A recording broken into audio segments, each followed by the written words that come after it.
আসসালামু আলাইকুম। যারা কুকিং হাউজের আজকের আয়োজনে আপনাদের তৈরি করে দেখাবো আরব দেশের জনপ্রিয় বিরিয়ানি বিফ খাপসা। এই খাপসাটা ঘরোয়া যে কোনো অনুষ্ঠানে আপনারা তৈরি করলে একেবারেই সুপারহিট হয়ে যাবে খাবারটি, কারণ এটা খেতে অনেক বেশি মজার।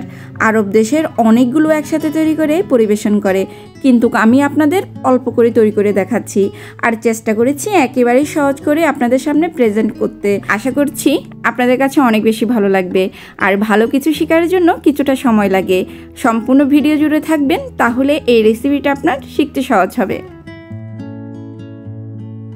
এখানে আমি গরুর মাংস নিয়েছি, ওজনের দিক থেকে 1 কেজির মতো হবে। আপনারা চাইলে কিন্তু খাসির মাংস দিয়েও রান্না করতে পারেন। আর মাংসের টুকরোগুলো আমি একটু বড় সাইজ করেই রেখে কেটেছি। সাধারণত খাপসা বড় মাংসের টুকরো দিয়ে রান্না করতে হয়, চেষ্টা করবেন মাংসের টুকরোগুলো একটু বড় রাখার জন্য। যেহেতু এটা আরব দেশের খাবার, তাই বিভিন্ন ধরনের মশলা দিয়ে রান্না করতে হয়। তবে আজকে আমি বাংলাদেশের বেসিক যে মশলাগুলো আছে সেটা দিয়ে রান্না করব, এতে করে স্বাদের কোনো হেরফের হবে না।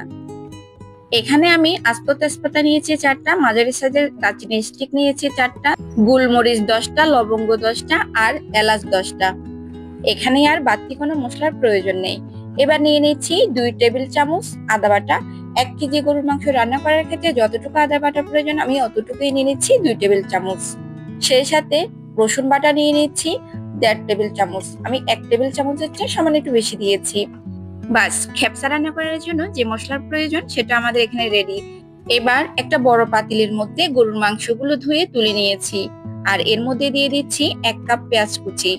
যে মশলাগুলো আগে রেডি করেছি ওটা সম্পূর্ণ দিয়ে দিচ্ছি।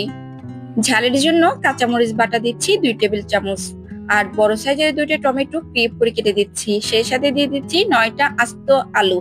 আর আলুগুলো আস্ত কেন রেখেছি একটু পর আপনাদেরকে বুঝিয়ে বলবো। স্বাদ মতো লবণ দিয়ে দিচ্ছি। ধনিয়ার গুঁড়ো দিচ্ছি 2 চা চামচ। সেই সাথে দিয়ে দিচ্ছি 1 চা চামচ লাল মরিচের গুঁড়া। আর এটার স্বাদ যেন বাংলাদেশের টেস্ট অনুযায়ী হয়, তাই বিরিয়ানির মশলা ব্যবহার করছি 2 টেবিল চামচের মতো। রান্না করার রেগুলার তেল দিয়ে দিচ্ছি 1 কাপ। এবার সবকিছু মাংসের সাথে ভালোভাবে মিক্স করে নিতে হবে। এই পর্যায়ে 2 টেবিল চামচ দিয়ে দিচ্ছি মিল্ক পাউডার। জিরার গুঁড়ি দিয়ে দিচ্ছি 2 চা চামচ। চাইলে এখানে জিরা বাটাটাও ব্যবহার করতে পারেন। তারপর দিয়ে দিচ্ছি আমার বাসায় তৈরি করা টক দই। এখানে হাফ কাপের মতো টক দই আছে, আপনারা চাইলে কিন্তু বাজারে কিনতে পাওয়া যায় এমন টক দইও এখানে অ্যাড করতে পারেন। এবার 1/4 চা চামচ দিয়ে দিচ্ছি হলুদের গুঁড়ি। ব্যাস, সবকিছু আবারও ভালোভাবে মাংসের সাথে মিক্স করে নিতে হবে। বাস, এখানে আমাদের খাপসা রান্না করার জন্য প্রথম স্টেপে গরুর মাংসটা রেডি। এবার চুলায় বসিয়ে দিয়েছি, তো ঢাকনা দিয়ে ঢেকে প্রথম পর্যায়ে আমরা এটাকে হাই হিটে 10 মিনিট রান্না করে নিব।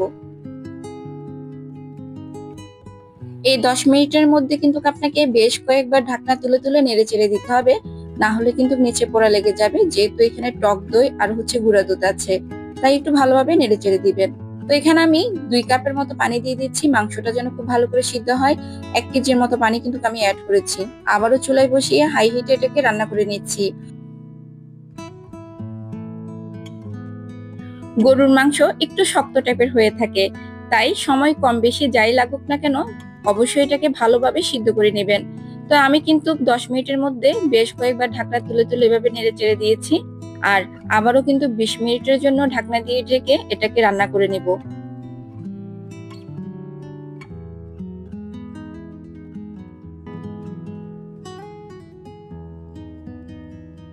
শুরুতেই কিন্তু আমি আপনাদেরকে একটা কথা বলেছি, আমি এখানে আস্ত আলু ব্যবহার করেছি, আর সেটা কেন এখন বলছি।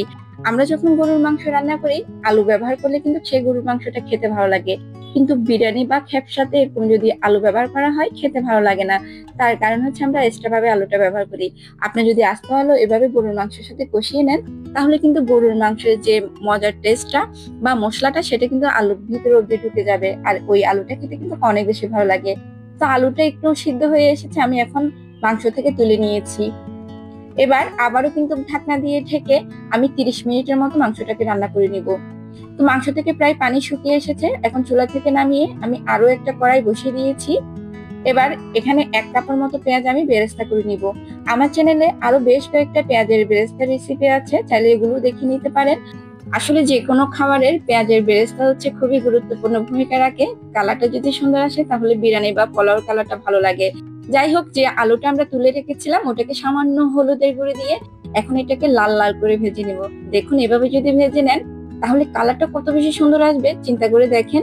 তো চেষ্টা করবেন এভাবে আলুটা যেন ভেজে নেওয়া যায়, খেতে যেমন ভালো লাগবে উপরে কালারটাও কিন্তু দেখতে সুন্দর লাগবে। তো আমি একটু লাল লাল করে ভেজে তুলে নিচ্ছি। এই পর্যায়ে খাপসার রাইসটা রেডি করে নিব। এর জন্য চুলায় একটা পাতিল বসিয়ে পরিমাণ মতো পানি ফুটিয়ে নিব। এভাবে স্লাইস করে কাটা লেবু দিয়ে দিচ্ছি 3 টুকরো, লবণ দিয়ে দিচ্ছি 1 চা চামচ, সয়াবিন তেল দিয়ে দিচ্ছি 1 টেবিল চামচ। এখানে আমি হাফ কেজির মতো বাসমতি চাল নিয়েছি। অবশ্যই এই খাপসাটা আপনাকে বাসমতি চাল দিয়ে রান্না করে নিতে হবে। আর চালটাকে আমি 30 মিনিটের মতো ভিজিয়ে রেখে তারপর খুব ভালো করে ধুয়ে গরম পানিতে অ্যাড করে দিয়েছি। এবার চালটাকে আমরা 70% এর মতো ফুটিয়ে নিব। আর একটা জিনিস অবশ্যই খেয়াল রাখবেন, এটা আমার সিদ্ধ চাল, মানে বাসমতি চাল যেটা সিদ্ধ সেটা, তাই আমি 70% এর মতো ফুটিয়ে নিয়েছি। যদি আতপ চাল হয় সেক্ষেত্রে কিন্তু আপনাকে 30% অথবা 50% এর মতো ফুটিয়ে নিতে হবে, না হলে কিন্তু নরম হয়ে যাবে। তো লেবুর যে টুকরোগুলো দিয়েছিলাম সেটা তুলে নিচ্ছি। এখানে কিন্তু আমাদের 70% এর মতো চালটা ফুটিয়ে গিয়েছে। এবার এরকম একটা স্ট্যানারের সাহায্যে পানি ঝরিয়ে গরম গরম মাংসের উপরে দিয়ে দিতে হবে।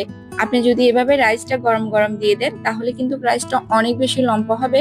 তো চেষ্টা করবেন এভাবে গরম গরম রাইসটা দিয়ে দেওয়ার জন্য। অনেক সময় আমরা রাইসটা রান্না করে আগে থেকে রেখে দিই, এরকম কিন্তু করা যাবে না।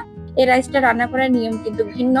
আপনি যদি সুন্দরভাবে গরম গরম ব্যবহার করতে পারেন মাংসের উপরে, বা এটা দেওয়ার পরে যদি দমের উপরে দেন তাহলে রাইসটা কিন্তু পারফেক্ট ভাবে লম্বা হবে আর খেতেও ভালো লাগবে। এবার আস্ত আলু যেগুলো ভেজে রেখেছিলাম ওগুলো রাইসের উপরে বসিয়ে দিচ্ছি। সেই সাথে দিয়ে দিচ্ছি আলু বোখারা। আপনারা চাইলে কিন্তু আলু বোখারার পরিবর্তে কিশমিশও ব্যবহার করতে পারেন। 4-5টার মতো কাঁচামরিচ দিয়ে ভেজে রাখা পেঁয়াজের বেরেস্তাও দিয়ে দিচ্ছি। খাপসার স্মেলটা সুন্দর আসার জন্য গোলাপ জল দিয়ে দিচ্ছি 1 টেবিল চামচ। এখন খুব ভালো করে ঢাকনা দিয়ে ঢেকে এটাকে আমরা দমের উপরে 10 মিনিটের মতো রেখে দিব। আমি কিন্তু এ পর্যায়ে চুলার তাপ একেবারে কমিয়ে রেখেছি। আর সম্ভব হলে নিচে একটা সাপোর্টিং তাওয়া দিবেন, না হলে কিন্তু নিচে পোড়া লেগে যাওয়ার সম্ভাবনা একদম বেশি থাকবে। তো ফিরে এলাম 10 মিনিট পর। এখানে আমাদের আরব দেশের জনপ্রিয় খাবার অলমোস্ট রান্না করা কমপ্লিট। কালারটা কত বেশি সুন্দর এসেছে দেখে নিশ্চয়ই বুঝতে পেরেছেন।